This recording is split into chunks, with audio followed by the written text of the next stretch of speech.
حضور کے چچا حمزہ بن عبد المطلب ابھی اسلام نہیں لائے تھے، شکار کرنے گئے ہوئے تھے۔ یہ جب شکار کر کے آتے تو بڑے اطراء کے چل رہے ہوتے، تو دو لونڈیاں آپس میں بات کر رہی تھی کہ اگر اس کو پتہ ہوتا نا کہ اس کے بھتیجے کے ساتھ آج عمر بن حشام نے کیا سلوک کیا ہے تو آج اس کی یہ چال نہ ہوتی۔ تو حمزہ بن عبد المطلب کے کان میں یہ بات پڑ گئی، اللہ اکبر، رک گئے۔ وہ جو فاخرانہ چال تھی تبدیل ہو گئی۔ تجسس سے پوچھتے ہیں کیا ہوا، انہوں نے ساری کہانی سنائی، بس غصے میں آ گئے۔ کمان ہاتھ میں پکڑی تھی، اسی طرح سیدھا سین حرم میں پہنچے۔ صنادید قریش نشستیں جمائے بیٹھے تھے، ابو جہل بھی اپنے چیلے چانٹوں کے ساتھ ایک نشست پہ براجمان تھا۔ کمان کو زور سے اس کے سر پہ مارا اور کہا کیا تو نے محمد کو لاوارث سمجھ لیا ہے صلی اللہ علیہ وسلم۔ خیر ابو جہل کا سر پھٹ گیا، اس کے چیلے چانٹے اٹھے، لیکن بڑا کائیں شخص تھا ابو جہل۔ اس نے کہا کہ یہ اس وقت تو تنہا ہے، لیکن اگر سلسلہ چھڑ گیا تو بنو ہاشم بھی آ جائیں گے، اور میں نے بہت سری زیادتی کی ہے۔ اس نے کہا بس بس بس چھوڑ دو، مجھ سے کچھ ہو گیا تھا۔ اب حضرت امیر حمزہ حضور کو تلاش کرنے لگے، اور حضور سین حرم میں سر جھکائے سجدہ ریز تھے، اور یہ جا کے پاس کھڑے ہو گئے، یا ابن اخی، اے میرے بھائی کے بیٹے۔ حضور نے سر نہیں اٹھایا۔ پھر انہوں نے کہا یا ابن اخی، اے میرے بھائی کے بیٹے۔ حضور پھر سجدے میں سر رکھ کے رو رہے ہیں۔ پھر انہیں تیسری مرتبہ کہا یا ابن اخی، اے میرے بھائی کے بیٹے۔ حضور سجدہ ریز ہے۔ میاں صاحب فرماتے ہیں اسی کسے دے کچھ نہیں لگ دے تے نہ کوئی ساڈا دردی۔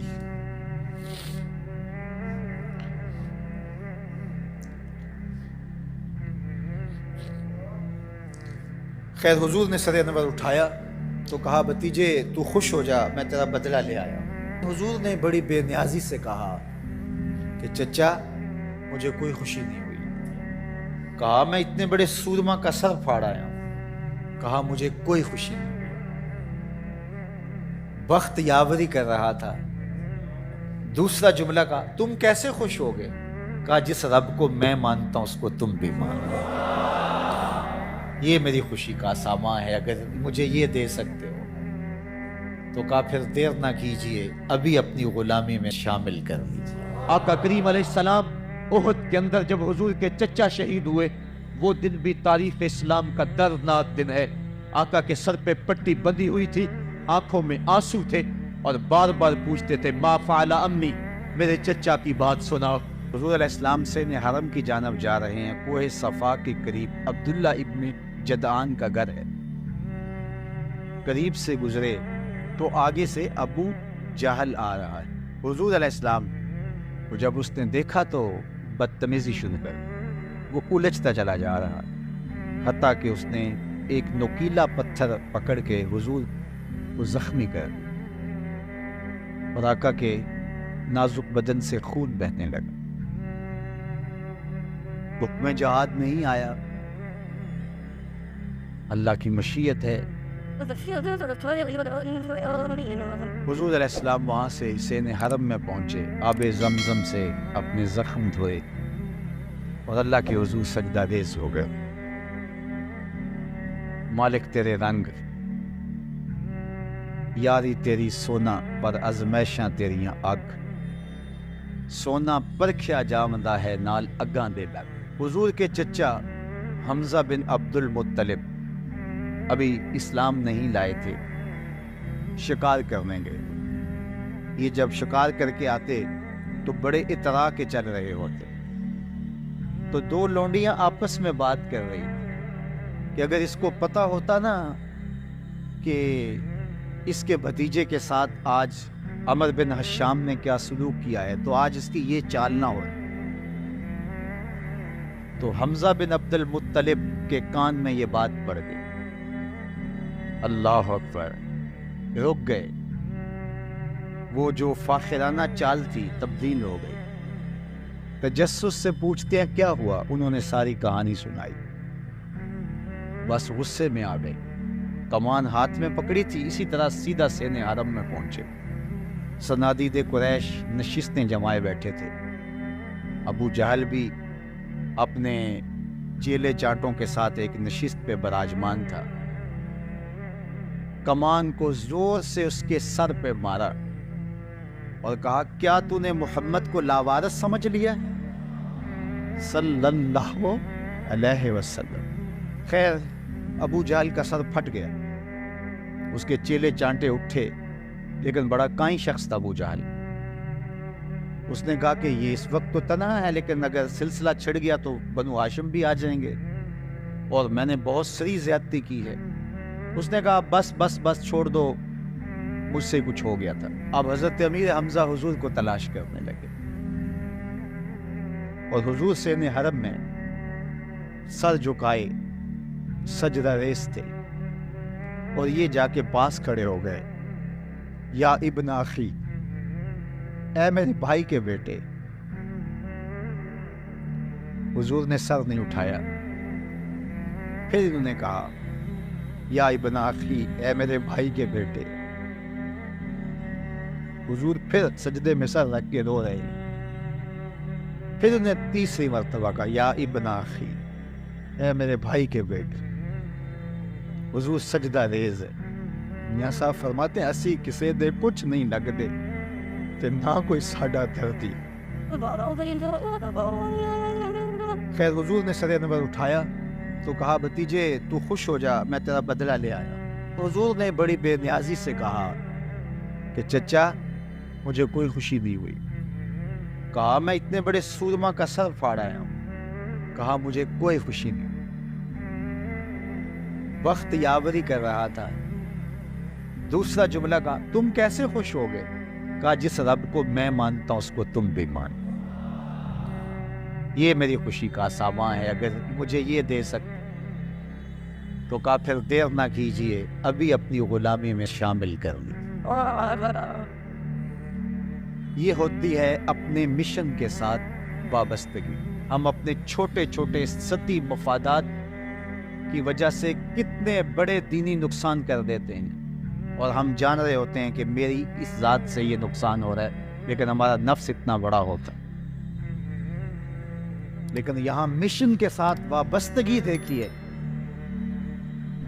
وہ کہتے ہیں کہ بھتیجے بتاؤ تم کیسے راضی ہوتے ہو؟ تو جو حضور بولتے ابو جہل کے ٹکڑے ٹکڑے ہو چکے ہوتے چند لمحوں کے بعد، لیکن کہا نہیں، میں اس سے راضی ہوتا ہوں کہ جس رب کو میں مانتا ہوں وہ اس کو تو مان۔ آقا کریم علیہ السلام احد کے اندر جب حضور کے چچا شہید ہوئے، وہ دن بھی تاریخ اسلام کا دردناک دن ہے۔ آقا کے سر پہ پٹی بندھی ہوئی تھی، آنکھوں میں آنسو تھے، اور بار بار پوچھتے تھے ما فعل امی، میرے چچا کی بات سناؤ۔ جب بتایا گیا حضور حضرت حمزہ شہید ہو گئے ہیں، تو آقا کریم ان کی لاش پہ گئے، دیکھا کہ ان کا پیٹ چاک ہے، ان کی ناک کاٹ دی گئی ہے، ان کی زبان کاٹ دی گئی ہے، ان کا دل نکال لیا گیا ہے، ان کی آنکھوں میں نیزے چبھوئے گئے ہیں، اور ان کے کان کاٹ لیے گئے ہیں۔ آقا کریم کی آنکھوں میں اشک تھے، اور آقا کریم ما فعل امی، میرے چچا کا کیا ہوا؟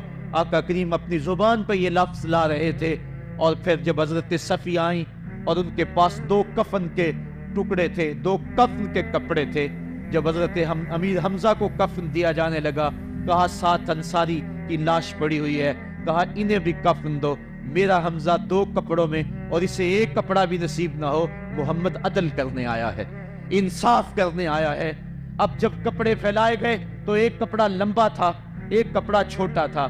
عرض کی حضور یہ جو بڑا کپڑا ہے یہ امیر حمزہ رضی اللہ تعالیٰ عنہ کو دے دیں، اور چھوٹا انصاری کو دے دیں۔ کہا نہیں، میں انصاف کرنے آیا ہوں، قرعہ ڈال لو کس کے حصے میں کون سا کپڑا آتا ہے۔ اور جب قرعہ ڈالا گیا تو چھوٹا کپڑا حضرت امیر حمزہ کے حصے میں آیا، اور بڑے کپڑے میں اس انصاری صحابی کو کفن دیا گیا۔ اب وہ کپڑا جب حضرت امیر حمزہ کا سر ڈھانپتے تھے تو پاؤں ننگے ہو جاتے، پاؤں ڈھانپتے تو سر ننگا ہو جاتا۔ آقا کریم فرمایا کپڑا سر کی طرف کر دو اور ازخر گھاس لے کر پاؤں کی طرف ڈال دو۔ اللہ کے محبوب علیہ السلام اس دن اتنے غم زدہ تھے کہ جب دوبارہ مدینے پہنچے تو حضور کو پکڑ کر کھچر سے سواری سے اٹھا کر حضور کو جو ہے وہ نیچے رکھا گیا۔ سخت تکلیف میں تھے، دکھوں کی زندگی، طائف کے بازار، پھر مدینے کے اندر جب وہ ماحول آیا، خوبصورتیاں آ گئیں، روشنی آ گئی، آسمان سے ہر دم نور اترنے لگا۔ وہ وقت گیا جب لوگ پتھر مارتے تھے، اب حکم ہو گیا خبردار میرے نبی کی آواز سے آواز بھی اونچی نہیں کرنی، خبردار تم نے میرے نبی سے کوئی مسئلہ پوچھنا ہے تو پہلے صدقہ لو، پھر فقیر ڈھونڈو، پھر خیرات کرو، پھر میرے نبی کی چوکھٹ پہ آؤ، تمہیں پتہ چلے کہ کس چوکھٹ پہ آ رہے ہیں، کس در پہ آ رہے ہیں۔ آقا کریم علیہ السلام اس ماحول کے اندر گھر میں خوش ہیں، آنگن میں خوشیاں ہیں، پھول کھلے ہوئے ہیں۔ حضرت ابراہیم علیہ السلام حضور کے شہزادے حضور کی ران پہ بیٹھے ہوئے ہیں۔ حضرت امام حسین بھی دوڑتے دوڑتے آئے اور وہ بھی حضور کی ایک ران پہ بیٹھ گئے۔ حضور کبھی حسین کو دیکھتے ہیں، کبھی اپنے فرزند کو دیکھتے ہیں، کبھی حسین کو دیکھتے ہیں، کبھی حسین کے ماموں کو دیکھتے ہیں۔ حضرت ابراہیم اور حضرت امام حسین رضی اللہ تعالیٰ عنہ دونوں کو دیکھ کر اللہ کے محبوب خوش ہو رہے ہیں۔ فرشتہ نے اذن مانگا، آقا کریم نے اذن دیا۔ اس نے عرض کی حضور ان دو میں سے ایک کا اختیار ہے، ایک کو ایک کے بدلے میں قربانی دینا ہوگی۔ اب قربانیوں کی وہ حرم سے جو داستان چلی تھی وہ تسلسل ٹوٹنے نہیں پا رہا ہے، وہ تسلسل جاری ہے۔ حضور نے ایک نظر حضرت ابراہیم کو دیکھا اور پھر ایک نظر حضور نے حضرت امام حسین کو دیکھا، پھر حسین کو پکڑ کے سینے سے لگایا اور کہا میں اپنے اس بیٹے پہ اپنے اس بیٹے کو قربان کر رہا ہوں۔ نسل اسماعیل کو باقی رکھنا تھا، اللہ تعالیٰ نے اس کے لیے دمبا بھیج دیا، کیونکہ حضرت اسماعیل علیہ السلام کی پیشانی میں نور مصطفیٰ چمک رہا تھا۔ سلسلہ وار یہ نور حضرت عدنان کی پشت میں پہنچا اور وہاں سے منتقل ہوتا ہوا یہ نور حضرت عبد المطلب کی پشت میں پہنچا۔ اللہ تعالیٰ نے انہیں 10 بیٹے عطا فرمائے۔ انہوں نے منت مانی تھی، اے اللہ اگر تو مجھے 10 بیٹے دے اور وہ جوان ہوں، تنو مند ہوں، تو میں ایک بیٹا تیرے راستے میں قربان کروں گا۔ جب حضرت عبداللہ جو کہ حضرت عبد المطلب کے چھوٹے فرزند تھے، ان کی عمر 18 سال ہوئی تو حضرت عبد المطلب کو اپنی منت یاد آئی۔ انہوں نے اپنے 10 بیٹوں کو بلایا، کہا بیٹا میں نے کعبہ کے رب سے یہ وعدہ کیا ہے کہ اللہ مجھے اگر 10 بیٹے دے گا تو میں ایک بیٹا اللہ کی راہ میں قربان کروں گا۔ اب تم بتاؤ تمہاری رائے کیا ہے؟ کہانی حرم کی پھر دوبارہ دہرائی جا رہی۔ کہا رائے بتاؤ۔ 10 کے 10 بیٹوں نے گردن خم کر دی۔ کہا ایک بیٹے کو ذبح کرنا ہے، کہا جس کو چاہو۔ کہا نہیں میں قرعہ ڈالتا۔ جب قرعہ ڈالا تو حضرت عبداللہ کے نام قرعہ نکل آیا۔ فرشتے پھر دم بخود تھے، مالک تو نے اس کی پشت میں امانت رکھی ہے اور آج اس کو بھی ذبح کیا جائے گا۔ کائنات پر پھر کوہرام مچنے لگا۔ حضرت عبد المطلب آستینے چڑھا رہے ہیں، ہاتھ کے اندر چھری ہے۔ یہ خبر پورے مکے میں پھیل گئی، سارے سردار دوڑے آئے۔ کہا عبد المطلب یہ رسم تو نہ ڈالو، اس کا ادا کرنا مشکل ہو جائے گا۔ کہا میں نے کعبے کے رب سے یہ منت مانی تھی اور اللہ نے وہ منت پوری کر دی۔ اب میں تو جب قرعہ نکالا تو میرے اس فرزند کے نام قرعہ نکل آیا، میں اس منت کو ہر صورت میں پورا کروں گا۔ لوگ اکٹھے ہو گئے، منت سماجت کر رہے ہیں، لیکن حضرت سیدنا عبد المطلب ہر صورت میں اپنی اس منت کو پورا کرنے کے لیے مصر ہیں۔ پھر کہا کہ حجاز کی حرافہ اس کے پاس چلتے ہیں اور جا کے اس کے سامنے یہ مسئلہ رکھتے ہیں۔ بعض نے لکھا کہ حجر کی کہنا کے پاس جاتے ہیں۔ با اختلاف روایات وہ حجاز کی حرافہ کے پاس پہنچے۔ جب اس کا پتہ کیا تو وہ خیبر میں تھی، تو اس کے پاس سارے سردار اکٹھے ہو کے گئے کہ اس طرح ہمارے سردار نے منت مانی تھی تو اب وہ بیٹے کو ذبح کرنے کے لیے تیار ہے، تو تم بتاؤ کس کے بارے میں ہمیں کیا کرنا چاہیے؟ اس نے کہا کل آنا، میرا تابعی آئے گا تو میں اسے پوچھوں گی، جو مجھے کہے گا میں تمہیں بتا دوں گی۔ اگلے دن یہ سردار پھر اس حرافہ کے پاس پہنچے۔ اس نے کہا کہ میرا تابعی آیا تھا، پہلے تم یہ بتاؤ کہ تمہارے ہاں کسی شخص کی دیت کتنی ہے؟ جو شخص مقتول ہو اس کی دیت قاتل کتنی دیتا ہے؟ انہوں نے کہا 10 اونٹ۔ کہا جاؤ پھر ایک طرف 10 اونٹ رکھو اور ایک طرف عبداللہ کا نام رکھو اور قرعہ ڈالو، اگر 10 اونٹوں کی طرف قرعہ نکل آیا تو 10 اونٹ ذبح کر دینا، اور اگر عبداللہ کی طرف نام نکل آیا پھر دوبارہ 10 اونٹ ادھر اور رکھنا، 20 رکھنا، اور اس طرح اونٹ 10 بڑھاتے جانا۔ جب قرعہ عبداللہ کے نام سے ہٹ کر اونٹوں کی طرف نکلا تو پھر اتنے اونٹ ذبح کر دینا۔ میرے تابعی نے یہی حل بتایا۔ کہا ٹھیک۔ آئے اور آ کے ساری بات سنائی۔ 10 اونٹ ایک سمت رکھے گئے اور حضرت عبداللہ کا نام ایک سمت رکھا گیا۔ جب قرعہ نکالا تو حضرت عبداللہ کے نام نکلا۔ پھر 20 اونٹ رکھے گئے، پھر قرعہ نکالا تو حضرت عبداللہ کے نام نکلا۔ پھر 30 اونٹ رکھے گئے، قرعہ حضرت عبداللہ کے نام نکل رہا۔ 40 اونٹ رکھے گئے، 50 رکھے گئے، 60، 70، یہاں تک کہ 100 اونٹ رکھے گئے۔ 100 اونٹ جب ادھر ہو گئے، اب قرعہ نکالا تو اونٹوں کے نام نکل آیا۔ سارے خوش ہو گئے کہ اب قرعہ اونٹوں کے نام نکل آیا، عبداللہ کی جان بچ گئی۔ لیکن حضرت عبد المطلب فرمانے لگے کہ میں ایسا نہیں کروں گا۔ کہا کیا کرو گے؟ کہا 1 مرتبہ نکلا ہے، 3 مرتبہ قرعہ ڈالو، اگر تینوں مرتبہ عبداللہ کے نام کی بجائے اونٹوں کے نام نکلا تو پھر میں سمجھوں گا کہ اللہ کی طرف سے یہی مرضی ہے، ورنہ میں اپنے بیٹے کی گردن پہ چھری رکھ دوں گا۔ اللہ اکبر! مکے کے اندر سردار بھی دعائیں مانگ رہے ہیں۔ اللہ اکبر! ام ایمن بھی دعا مانگ رہی ہے، مکے کے پربت دعائیں مانگ رہے ہیں، کائنات کا ذرہ ذرہ دعائیں مانگ رہے ہیں۔ قرعہ جب ڈالا گیا تو دوسری مرتبہ بھی قرعہ اونٹوں کے نام نکلا۔ اب تیسری مرتبہ جب قرعہ ڈالا گیا تو ہر ایک کا دل دھڑک رہا ہے۔ حضرت عبد المطلب تیار ہیں، کہا اگر تیسری مرتبہ بھی قرعہ اونٹوں کے نام نہ نکلا تو میں اپنے بیٹے کی گردن پہ چھری پھیروں گا، چونکہ میں نے کعبے کے رب سے منت مانی ہوئی ہے۔ جب تیسری مرتبہ قرعہ ڈالا گیا تو وہ بھی اونٹوں کے نام نکلا۔ 100 اونٹ ذبح کر دیے گئے۔ حضرت عبداللہ جو کہ حضور کی امانت کے امانت دار تھے، ان کی زندگی محفوظ ہوئی۔ حضور علیہ السلام فرمایا کرتے تھے آنا ابن الذبیحین، لوگوں میں 2 ذبیحوں کا بیٹا ہوں، ایک ذبیح اسماعیل علیہ السلام ہے اور ایک ذبیح میرے والد حضرت عبداللہ رضی اللہ تعالیٰ عنہ۔ جلدی سے حضرت عبداللہ کی شادی کی گئی۔ حضرت آمنہ سلام اللہ علیہا آپ سے نکاح ہوا، شادی کو بھی چند ماہ ہی گزرے تھے کہ حضرت عبداللہ رضی اللہ تعالی عنہ شام کی طرف تجارت کی غرض سے گئے۔ واپس جب مدینہ طیبہ پہنچے تو ان کی طبیعت خراب ہو گئی، تو وہ چند لمحے چند دن وہاں رک گئے۔ قافلہ بھی رکا لیکن طبیعت سنبھل نہیں رہی تھی، قافلے والے انہیں وہاں چھوڑ آئے اور واپس آ گئے۔ کچھ دنوں کے بعد خبر پہنچی کہ حضرت عبداللہ رضی اللہ تعالیٰ عنہ کا مدینے میں انتقال ہو گیا۔ حضور علیہ السلام شکم مادر میں، فرشتوں نے کہا مالک تیرے نبی تو شکم مادر میں یتیم ہو گیا۔ اے اللہ تیرا نبی تو شکم مادر میں یتیم ہو گیا۔ آواز آئی آنا حافظ ہو و آنا ناصر ہو و آنا کافل ہو، تم کیوں پریشان ہوتے ہو؟ میں اس کی حفاظت بھی کروں گا، اس کی مدد بھی کروں گا، اس کی کفالت بھی کروں گا۔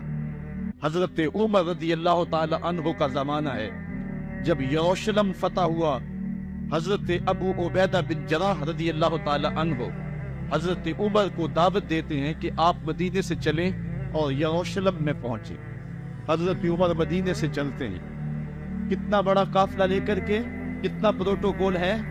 حضرت عمر اکیلے اور ساتھ ایک غلام، اور اونٹ بھی ایک، باری باری سوار ہوتے ہیں، کبھی غلام سوار ہوتا ہے، کبھی عمر سوار ہوتا ہے۔ حکمران تو وہ تھے لوگوں کی دہلیز پہ امن دینے والے، لوگوں کی چوکھٹ پہ جو ہے وہ نور بانٹنے والے، آج کے حکمرانوں نے تمہیں رمضان المبارک کے اندر لوڈ شیڈنگ کا پیکج دیا ہے، اور آج بچے بھی تڑپ رہے ہیں اور جوان بھی سسک رہے ہیں، اور ماہ سیام میں جن اذیتوں میں قوم کو مبتلا کر دیا ہے وہ کسی سے مخفی نہیں ہے۔ اور تمہیں میں حضرت عمر کی کہانی سناؤں۔ حضرت عمر ان کو تخت حکومت پہ بیٹھتے تھے، اور ان کا تخت کو سونے زبرجد کا نہیں تھا، مسجد نبوی کی چٹائی تھی، اور سارا دن وہاں بیٹھ کے لوگوں کی باتیں سنتے، اور جب رات کے اندھیرے گہرے ہوتے عمر بھیس بدل کے مدینے کی گلیوں کا گشت کرتے۔ وہاں تمہارے گھر سے دھواں نکل رہے ہیں اور بچے رو رہے ہیں، ان کو کھانا کیوں نہیں دیتے؟ کہنے لگی عمر کی جان کو رو رہی۔ عمر کے پوتلے سے زمین نکل گئے۔ کہا کیا ہوا؟ کہا 3 دن سے ہمارے ہاں کھانے کے لیے کچھ نہیں ہے، روزانہ بچے روتے ہیں، اور میں ہنڈیا کے اندر پتھر ڈال کر کے نیچے سے آگ ڈالتی رہتی ہوں کہ بچے انتظار کر کر کے سو جائیں گے، کب وقت سو بھی نہیں رہے، اور وہ پتھر پکیں گے بھی کیا، اور میں عمر کی جان کو رو رہی ہوں۔ حضرت عمر کا کلیجہ دہلنے لگا، فوراً پلٹے واپس بیت المال میں آئے، گھی کا ایک کنستر لیا، آٹے کی بوری لی، مرچ مسالہ جات بہت کچھ اٹھایا، اپنے کندھے پہ رکھا، بوری اپنی کمر پہ لادی۔ عمر بیت المال سے نکلے تو آپ کے خادم اسلم نے دیکھ لیا، آگے بڑھا، کہا میرے آقا میں اٹھاتا ہوں۔ عمر کی آنکھوں میں آنسو ہے۔ کہا اسلم قیامت کے دن میرا بوجھ اٹھا لو گے؟ کہا قیامت کے دن تو اپنا اپنا بوجھ اٹھانا پڑے گا۔ کہا عمر کو آج اپنا ہی اٹھانے دو۔ حضرت عمر وہ گھی کا کنستر اور وہ آٹے کی بوری سر پہ اٹھائے ہیں، اور اس خاتون کے گھر جاتے اور دستک دیتے ہیں۔ وہ جب دیکھتے ہیں اس کی جان میں جان آ جاتی ہے۔ کہا جلدی جلدی آٹا گوندو، اور عمر سبزی کاٹنے لگ جاتے ہیں۔ حضرت عمر رضی اللہ تعالی عنہ سبزی تیار کر دیتے، ادھر آٹا گند جاتا ہے، اور پھر اوپر چولہا رکھا جاتا ہے، چولہے کے اندر آگ رکھی جاتی ہے، وہ کھانا پکانے لگتی ہے، آگ بجھتی ہے۔ تاریخ نے لکھا ہے آگ بجھنے لگتی ہے، عمر جھک کر کے پھونکے مارتا ہے، عمر جھک جھک کے پھونکے مارتا ہے۔ کھانا پک گیا اور بچوں کے سامنے کھانا رکھ دیا، بچے کھا رہے ہیں۔ اب بچے رو رو کے نڈال ہو چکے تھے۔ حضرت عمر اپنے ہاتھوں کو اور اپنے گھٹنوں کو اور اپنے پاؤں کو زمین پہ لگا کے، جس طرح بکری کا بچہ چلتا ہے، ویڑے کے اندر کبھی ادھر چلتے ہیں کبھی ادھر چلتے ہیں، تاکہ بچے مجھے دیکھ کے خوش ہو اور دل میں کہتے ہیں عمر جتنا رلایا ہے اب اتنا ہنسانا بھی پڑے گا۔ تو کبھی عمر امیر المومنین، یہ میں کسی آج کے جو ہے وہ لوگوں کے ووٹوں پہ منتخب ہونے والے حکمران کی کہانی نہیں سنا رہا، میں اس عمر کی کہانی سنا رہا ہوں جو 23 لاکھ مربع میل کا حکمران ہے، آدھی دنیا کا بادشاہ ہے۔ حضرت عمر جو ہے جس طرح بکری کا بچہ چلتا ہے، اس طرح اپنے ہاتھ اور اپنے گھٹنے زمین پہ ٹیک کر کے جو ہے وہ اس طرح چلتے ہیں۔ بچے عمر کو دیکھ کے مسکراتے ہیں۔ جب بچے مسکرانے لگے تو حضرت عمر نے اس خاتون سے کہا بڑھیا عمر کو معاف کر دے۔ اس نے کہا تو اتنی ہمدردی کیوں کرتا ہے؟ کہا عمر بیچارہ بڑا پھنسا ہوا ہے، فکر ہے اس کو یرموک و فسطاط و علوان کی، جب فتح ہے مصر تو تیاری ہے ایران کی، آتے جاتے وفد سے ملاقات بھی کرتا ہوگا، آتے جاتے وفد سے ملاقات بھی کرتا ہوگا، اور شب کو معلوم حالات بھی کرتا ہوگا، کانٹوں میں الجھی ہوئی بیچارے کی جان ہے، نیند اس کو بھی آتی ہے، آخر وہ انسان ہے، میری بہن عمر کو معاف کر دے۔ اس نے کہا نانا عمر کی بات میرے سامنے نہ کر، قیامت کا دن ہوگا، عمر کا گریبان ہوگا اور میرا ہاتھ ہوگا۔ جب اس نے یہ بات کہی تو عمر برداشت نہ کر سکے، بچوں کی طرح بلک بلک کے رونے لگے۔ کہا وہ بد نصیب عمر تیرے سامنے ہے، آج ہی کہنا جو کہنا ہے، قیامت کے دن مجھے معاف رکھنا۔ اس نے کہا تو عمر ہے؟ کہا بد نصیب عمر تیرے سامنے کھڑا ہوں۔ میرے عمر کہتے ہیں اگر دجلہ کے کنارے ایک بکری کا بچہ بھی پیاسا مر گیا، اس کا حساب بھی عمر سے لیا جائے گا۔ اللہ اکبر۔ میں اس حضرت عمر کی کہانی سنانے لگا تھا۔ حضرت عمر نکلے یروشلم میں، ایک اونٹ ہے، ایک غلام ہے، کبھی وہ سوار ہوتا ہے، کبھی آپ باری مقرر کی ہے۔ جب قریب پہنچے یروشلم کے تو عمر کی باری نکیل پکڑ دی اور غلام کی باری اوپر سوار ہونے کی۔ غلام نے کہا آقا میں مرضی سے اپنی باری چھوڑتا ہوں، آپ آ جائیں، دشمنوں کے مفتوحہ علاقے میں آ رہے، تازہ تازہ علاقہ فتح ہوا ہے، اسلام کی شان و شوکت ظاہر ہو۔ عمر نے کہا اسلام کی شان و شوکت ایسے ظاہر نہیں ہوتی، اپنی باری پہ تم بیٹھو گے، اپنی باری پہ میں بیٹھوں۔ لوگ منتظر کھڑے ہیں، دور سے جب دیکھا کہا اس کی ہیبت سے کانپتے تھے ہم، یہ تو کوئی حبشی لگتا ہے، رنگ کالا ہے، ہونٹ موٹے ہیں، اس سے تو زیادہ حسین اس کا غلام ہے جو آگے آگے چل رہا ہے۔ حضرت ابو عبیدہ نے کہا دھوکہ کھا رہے ہو، ہمارا آقا وہ نہیں ہے جو اونٹنی کے اوپر سوار ہے، ہمارا آقا وہ ہے جو لگام تھامے آگے آگے چل رہا ہے۔ حضرت عمر رضی اللہ تعالیٰ عنہ کو آگے بڑھ کے جابیہ کے مقام پہ حضرت ابو عبیدہ بن جراح نے استقبال کیا۔ حضرت عمر آگے بڑھے اور انہوں نے آگے بڑھ کر کے حضرت ابو عبیدہ کے دونوں کندھوں پہ ہاتھ رکھا، اور سنو حضرت عمر نے کیا کہا، کہا لا الہ الا اللہ انا کنا اذل قوم فاعزنا اللہ بالاسلام۔ کہا کہ لا الہ الا اللہ، اے ابو عبیدہ بن جراح، ہم ایک ذلیل قوم تھے اور اللہ نے ہمیں اسلام کی وجہ سے عزت عطا کی۔ اور میں تمہیں ایک تاریخ ساز بات کہنے لگا ہوں، اور وہ یہ ہے کہ جب تک ہم اس عزت والے اسلام کے دامن کو تھامے رہیں گے ہماری عزت قائم رہے گی، اور جب اسلام کے علاوہ کسی اور جگہ سے عزت ڈھونڈیں گے تو رسوا کر کے رکھ دیے جائیں۔ یہ ہے وہ خلاصہ جو حضرت عمر نے امتوں کے عروج و زوال کا بیان کیا ہے۔ اس امت کو جو خیرات ملی ہے تخت و تاج کی، وہ پیٹاگون سے نہیں ملی، وہ واشنگٹن سے نہیں ملی، وہ وائٹ ہاؤس سے نہیں ملی، وہ محمد عربی کے جوڑوں کا صدقہ ملی ہے۔ اس لیے جب ہم نے اسلام سے انحراف کیا، پاکستان حاصل کیا گیا تھا۔ پاکستان کا مطلب کیا؟ لا الہ الا اللہ۔ ہم نے اس نعرے کو چھوڑ دیا ہوا ہے، ہم نے انحراف کر دیا۔ آج ہماری نظریں مغرب کی طرف لگی ہے کہ تخت و تاج۔ اسی طرح کی اسلامی ویڈیوز دیکھنے کے لیے ہمارے چینل کو لازمی سبسکرائب کریں اور بیل آئیکن کو دبا دیں تاکہ آنے والی ویڈیوز کی نوٹیفیکیشن آپ تک پہنچ سکے۔ جزاک اللہ خیر۔